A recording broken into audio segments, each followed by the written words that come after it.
ஓபிஎஸ்ஸிற்கு அடித்த அதிர்ஷ்டம் அதிர்ச்சியில் எடப்பாடி. நண்பர்கள், நம்ம போடக்கூடிய வீடியோக்கள் உங்களுக்கு பிடிச்சிருந்துச்சு அப்படின்னா ஒரு லைக் பண்ணுங்க. நம்ம சேனலுக்கு வரக்கூடிய புதிய பார்வையாளராக இருந்தீங்க அப்படின்னா மறக்காம சப்ஸ்கிரைப் பண்ணிட்டு அப்புறம் வீடியோ பாருங்க. அதிமுகவை பொறுத்த வரைக்கும் ஒரு காலத்திலே மிகப்பெரிய ஒரு ஆளுமை மிக்க தலைவராகத்தான் ஓபிஎஸ் அவர்கள் இருந்தார் அப்படின்னு சொன்னா அதுக்கு மாற்று கருத்துக்கள் எதுவும் சொல்ல முடியும். அப்படிப்பட்ட ஆளுமை மிக்க தலைவர் தான் தற்போது தனிமரமாக தரித்து விடப்பட்டிருக்கிறார். அதாவது புலி பதுங்குவது பாய்வதற்குத்தான் அப்படிங்கிற தகவல் நம்ம அனைவருக்குமே தெரியும். அதே போலத்தான் ஓபிஎஸ் அவர்கள் தற்போது பதுங்கி கொண்டிருக்கிறார். மிக விரைவாகவே பாய போகிறார் அப்படின்னு சொல்லி ஓபிஎஸ் தரப்பினர் பூராமே சொல்லியிருக்காங்க. ஓபிஎஸ் அவர்களை பொறுத்த வரைக்கும் ஜெயலலிதா அம்மையா இருக்கக்கூடிய அந்த காலகட்டத்தில் மிகப்பெரிய ஒரு ஆளுமை மிக்க தலைவராகத்தான் இருந்தார். சசிகலாவை விட ஆளுமை மிக்க தலைவர் அப்படின்னா ஓபிஎஸ் அவர்களை சொல்லலாம். ஜெயலலிதா அம்மையாருடைய நம்பிக்கை நாயகன் அப்படிங்கிற இடத்துல ஓபிஎஸ் மட்டும் தான் இருந்தார் அப்படிங்கிறத உண்மை. அப்படிப்பட்ட ஓபிஎஸ் அவர்கள் தான் தற்போது அதிமுகவிலிருந்து வெளியேற்றப்பட்டிருக்கிறார். அப்படி வெளியேற்றப்பட்டது எடப்பாடி பழனிசாமியுடைய சூழ்ச்சியின் காரணமாகத்தான் வெளியேற்றப்பட்டார்.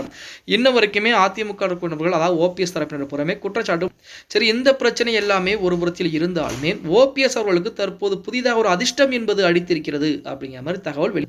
அதுவுமே கடந்த வாரங்களிலே கோவையில் இருக்கக்கூடிய, அதுவும் கோவை பூண்டியில் இருக்கக்கூடிய ஒரு கோவிலுக்கு பசுவை தானமாத்தார். அப்பொழுதே ஒரு சாமியார் என்ன சொன்னார் அப்படின்னா, இனி வரக்கூடியது பூராமே உங்களுக்கு வெற்றி வாய்ப்புகளாகத்தான் அமைய போகிறது அப்படிங்கிற மாதிரி.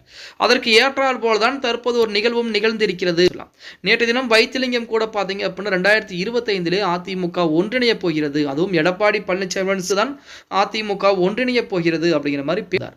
இதிலையும் கூடுதலாக பார்த்தீங்க அப்படின்னா ஓபிஎஸ் அவர்கள் நிறைய நாட்களாக சசிகலா அம்மையாரை சந்தித்து பேச்சுவார்த்தை என்பது நடத்த வேண்டும் அப்படின்னு ஏகப்பட்ட வேலைப்பாடுகளையும் பார்த்தார். ஆனால் கடைசியில் பார்த்தீங்க அப்படின்னா அது முடியாமல் இந்த நாடாளுமன்ற தேர்தலுக்கு முன்பாகவாவது சசிகலா அம்மையாரிடம் பேச்சுவார்த்தை நடத்த வேண்டும் அப்படின்னு சொல்லி ஓபிஎஸ் ஆகட்டும் வைத்தாட்டும் அனைவருமே ரொம்ப ஆசைப்பட்டாங்க. இருந்த போதிலுமே சசிகலா அம்மையார் நேரங்கள் ஒதுக்கவே கிடையாதுலாம்.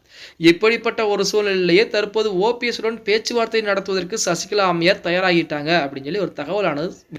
இதுவே ஓபிஎஸ் அவர்களுக்கு மிகப்பெரிய அதிர்ஷ்டமாகத்தான் இருக்கிறது. இப்போ டிடிவி தினகரன் பெரிய ஆதரவாக இருக்கக்கூடிய நபரா அல்லது சசிகலா அம்மையார் ஆதரவு இருக்கக்கூடிய நபரான்னு பார்த்தா சசிகலா அம்மையார் தான் ஆதரவு இருக்கார். அப்படிப்பட்ட சசிகலா அம்மையார் ஓபிஎஸ் உடன் பேச்சுவார்த்தை, அப்படி அந்த பேச்சுவார்த்தை நடத்தி முடித்துவிட்டு சசிகலாவும் ஓபிஎஸும் இருவரும் ஒன்றாக இணையக்கூடிய ஒரு சூழலை உருவாக போகிறது.